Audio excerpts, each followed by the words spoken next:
የቀለም አካዳሚ ቤተሰቦች በያላችሁበት ሰላማችሁ ይብዛ።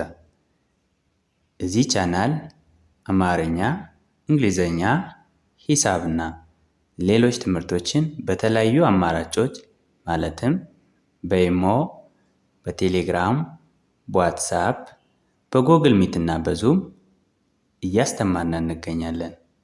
በየትኛውም ዓለም ሆናችሁ በአጭር ጊዜ ውስጥ አማርኛን፣ እንግሊዘኛን፣ ሂሳብና ሌሎች ትምህርቶች ማወቅ የምትፈልጉ ካላችሁ +251 9 23 14 67 69 ስልካችን ነው። በማንኛውም ሰዓት ደውላችሁ በመመዝገብ መማር ትችላላችሁ። ለቻናሉ አዲስ ከሆናችሁ ላይክ፣ ሼር፣ ሳብስክራይብ ማድረግን እንዳትረሱ። ዛሬ ይዤላችሁ የመጣሁት የአማርኛ ቃላትን እንዴት በእንግሊዘኛ ማንበብና መጻፍ እንደምንችል ነው። ስለዚህ በዛሬ ክላሳችን የአማርኛ ቃላትን በእንግሊዘኛ እንዴት መጻፍ እንዳለብን በቀላሉ እናያለን ማለት ነው። ስለዚህ ደብተርና እስክሪብቶ ይዛችሁ ቪዲዮውን እያቆማችሁ እየጻፋችሁ መለማመድ ይኖርባችኋል። ቀጥታ ወደ ክላሳችን እዚህ ጋር ስንመጣ የአማርኛ ቃል አለ። ይህ የአማርኛ ቃል በእንግሊዘኛ ሲጻፍ ይሄንን ይመስላል። ስለዚህ ምን እንደሚመስል እናያለን ማለት ነው። ከበሮ ከበሮ ይላል። ከቤተሰብ መጀመሪያ ነች። ከበቤተሰብ መጀመሪያ ነች። ከረቤተሰብ ሰባተኛ ነች። አንድ ላይ ስናነብ ከበሮ ይላል። ከበሮ የሚለውን በእንግሊዘኛ መጻፍ ከፈለግን እንግሊዘኛ ውስጥ አነባቢ የሚባሉ ፊደላት አሉ። እነዚህ አነባቢ የሚባሉ ፊደላት በአማርኛ አነባቢ የምንላቸው በእንግሊዘኛ ውስጥ ቫውል የምንላቸው ይሆናሉ ማለት ነው። እነዚህ ቫውል የምንላቸው ፊደላት ኤ፣ ኢ፣ አይ፣ ዩ ኤንድ ኦ ናቸው። በቁጥር 5 ናቸው። አጠቃቀማቸው ለመጀመሪያዎች እና ለአምስተኛዎች የምንጠቀማት አነባቢ ኢ ነች። ለመጀመሪያ እና ለአምስተኛ ኢ አነባቢ እንጠቀማለን። ለሁለተኛ ዩ አነባቢ እንጠቀማለን። ለሶስተኛ አይ፣ ለአራተኛ ኤ፣ ለአምስተኛ እንደነገርኳችሁ ነው። ለአምስተኛ እና ለመጀመሪያ ኢ እንጠቀማለን። ለስድስተኛ ብዙውን ጊዜ አንጠቀምም። ለሰባተኛ ደግሞ ኦ የሚለውን አነባቢ እንጠቀማለን ማለት ነው። እዚህ ጋር ከመጀመሪያ ስለሆነ ኢ አነባቢ ይኖራታል ማለት ነው። ኬኢ ከን ይወክላል። አሁንም መጀመሪያ ነች። መጀመሪያዎቹ ደግሞ ኢ አነባቢ ስለሚኖራት ተነባቢ ደግሞ ቢ ትሆናለች። ኮንሶናንት ምንላት ቢ ነች ማለት ነው። ቢኢ ሲሆን በ ይሆናል።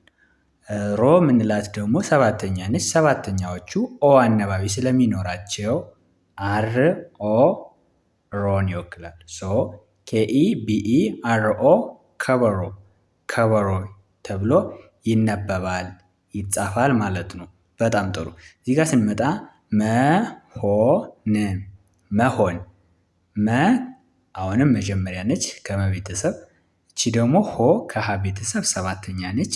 ን ከነ ቤተሰብ ስድስተኛ ነች። መጀመሪያዎቹ ኢ አነባቢ ስለሚኖራቸው ኮንሶናንት ፕላስ ኢ ነው የሚሆነው ማለት ነው። ኮንሶናንቷ ለመ ቤተሰብ የምንጠቀማት ኤም ነች።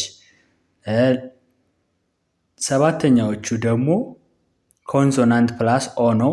ለሀ ቤተሰብ የምንጠቀማት ኮንሶናንት ደግሞ ኤች ነች። ስድስተኛዎቹ ዋንሊ ኮንሶናንት ነች። ኮንሶናንት ለነ ቤተሰብ የምንጠቀማት ኮንሶናንት ደግሞ ኤን ነች። ኤምኢ መ፣ ኤች ኦ ሆ፣ ን ኤን ይሆናል። አንድ ላይ ስናነብ መሆን ብለን መጻፍና ማንበብ እንችላለን ማለት ነው። እዚህ ጋር ስንመጣ ወራቶች አሁንም ከወ ቤተሰብ መጀመሪያ ነች። ራ ከረ ቤተሰብ አራተኛ፣ ቶ ከተ ቤተሰብ ሰባተኛ፣ ች ከቸ ቤተሰብ ስድስተኛ። አንድ ላይ ስናነብ ወራቶች ይላል። መጀመሪያ ስለሆነች እዚህ ጋም እንዳየነው አነባቢ ኢ ይኖራታል። ተነባቢ ደግሞ ለወ ቤተሰብ የምንጠቀማት ኮንሶናንት ደብሊው ነች። ደብሊው ኢ ወ ይሆናል። ራ ከረ ቤተሰብ አራተኛ ነች። አራተኛዎቹ ኤ አነባቢ ይኖራቸዋል። ለራ ቤተሰብ የምንጠቀማት ተነባቢ ወይም ኮንሶናንት ደግሞ አር ነች። አር ኤ ሲሆን ራ ይሆናል።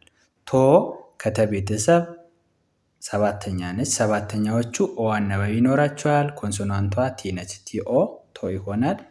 ች ሲኤች ችch አንድ ላይ ስናነብ ወራቶች ወራቶች ይሆናል ማለት ነው። ሐዋሳ ሐዋሳ ሐዋሳ ሀ ከቤተሰብ መጀመሪያ ነች። ዋ ከቤተሰብ አራተኛ ነች። ሳ ከቤተሰብ አራተኛ። እቺ ምንም እንኳ መጀመሪያ ብትሆንም ሀ ስንል አ ድምፅ ስለሚኖራት ኤ አነባቢ ነው የሚኖራት። አራተኛዋን እና መጀመሪያዋን ኢንተርቼንጀብሊ ስለምንጠቀማቸው እቺ ኤ አነባቢ ነው የሚኖራት። ሀ እነዚህ ሀዘሮች ሐመሩሃ ሀሌቶሃ የምንላቸው መጀመሪያውና አራተኛው ተመሳሳይ ድምፅ ስላላቸው ለአራተኛዋ የምንጠቀማትን ኤ አነባቢ ነው የምንጠቀማት ማለት ነው።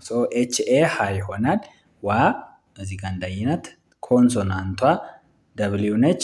አራተኛዋ ስትሆን ደግሞ ቫውሏ ኤ ስለሚሆን ደብሊው ኤ ዋ ይሆናል። ሳ ኤስ ኤ ሳ ይሆናል። አንድ ላይ ስናነብ ሐዋሳ ሐዋሳ ይላል ማለት ነው። በጣም ጥሩ። እዚህ ጋር ስንመጣ ፀሐይ ይላል። ፀ ከፀ ቤተሰብ መጀመሪያ ነች። ሀ ከሀ ቤተሰብ መጀመሪያ ነች። ይህ ከቤተሰብ ስድስተኛ። አንድ ላይ ስናነብ ፀሐይ ይላል። ፀሐይ የሚለውን ለመጻፍ ስንፈልግ ፀ የምንለው ፊደል ቲኤስ ነው ኮንሶናንት የሚሆነው። አንዳንድ ፊደላት ሁለት ፊደላትን ሁለት ኮንሶናንት ፊደላትን ይጠቀማል ማለት ነው።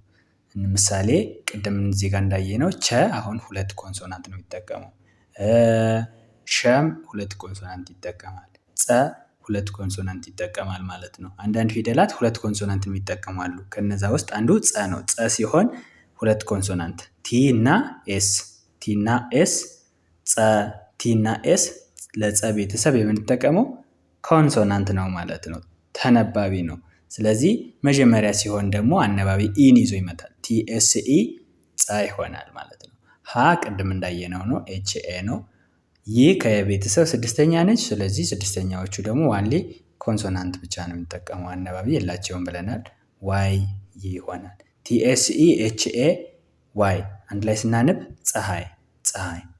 ደረጃ ደረጃ ደ መጀመሪያ ነች። ረ መጀመሪያ ነች። ጃ አራተኛ። መጀመሪያ ኢኢ አነባቢ ነው የሚኖራቸው። አራተኛ ደግሞ ኤ አነባቢ ነው የሚኖራቸው። ዲኢ ደ፣ አርኢ ረ፣ ጄኤ ጃ አንድ ላይ ስናነብ ደረጃ ደረጃ። ሁሉም ሁሉም ሁሉም እዚህ ጋር ሁ ሁለተኛ ነች። ሉ ሁለተኛ ነች። ለሁለተኛ የምንጠቀመው አነባቢ ዩ ዩ ነው ብለናል። ኤች ዩ ሁ ነው። ኤል ዩ ሉ ነው። ኤም ለምን የምንጠቀመው ተነባቢ ነው ማለት ነው። ኤች ዩ ኤል ዩ ኤም አንድ ላይ ስናነብ ሁሉም ይላል ማለት ነው። በጣም ጥሩ። ዛሬ እንግዲህ ቤተሰቦች እንዴት አማርኛ ቃልን በእንግሊዘኛ መጻፍና ማንበብ እንደምንችል በቀላሉ አይተናል ማለት ነው። የትኛውም እንግሊዘኛ ፊደልም የትኛውም የእንግሊዘኛ ወርድም ይሁን የትኛውም የእንግሊዘኛ ቃል ቢመጣ የምናነበው በዚህ ወይ ነው። ተነባቢ ማን ነው፣ አነባቢ ማን ነው የሚለውን ካወቅን በኋላ በዚህ ወይ ነው የምናነበው ማለት ነው። እዚህ ጋር ያየነው አማርኛ ቃል መሆኑ ነው እንጂ የእንግሊዘኛ ቃልን ራሱ ብንጽፈውና ብናየው እንደዚህ ነው የሚሆነው ማለት ነው። ምሳሌ ሴት የሚለውን ቃል የእንግሊዘኛ ቃል ማየት ከፈለግነ ኤስኢ ቲ ነው የሚሆነው ሴት። ስለዚህ ይቺ እንደ ሴ ነው የምናነባት ማለት ነው። ለአምስተኛ የምንጠቀመው አነባቢ ኢ ነው ብለናል። ለሰ ቤተሰብ የምንጠቀመው ተነባቢ ደግሞ ኤስ ስለሆነ ኤስኢ ሲሆን ሴ ይሆናል። ቲ ትን ይወክላል። ምክንያቱም ለተ ቤተሰቦች ተነባቢ ቲ ስለሆነ ማለት ነው። ስለዚህ ሴት ይላል ማለት ነው። ሴት የሚለው የእንግሊዘኛ ቃል ነው። እንግሊዘኛ ማንበብም ከፈለግነ ከዚህ ህግ ሊወጣ አይችልም ማለት ነው። የዛሬ ክላሳችን ይሄንን ይመስላል። ቪዲዮ ከተመቻችሁ ላይክ፣ ሼር፣ ሳብስክራይብ ማድረግ እንዳትረሱ። በየትኛውም ዓለም ሆናችሁ መማር የምትፈልጉ ካላችሁ ደግሞ ከስር ባስቀመጥኩት ስልክ ደውላችሁ መመዝገብ መማር ትችላላችሁ። በቀጣይ ክላስ ከምንገናኝ በያላችሁበት ሰላማችሁ ይብዛ። ባይ ባይ።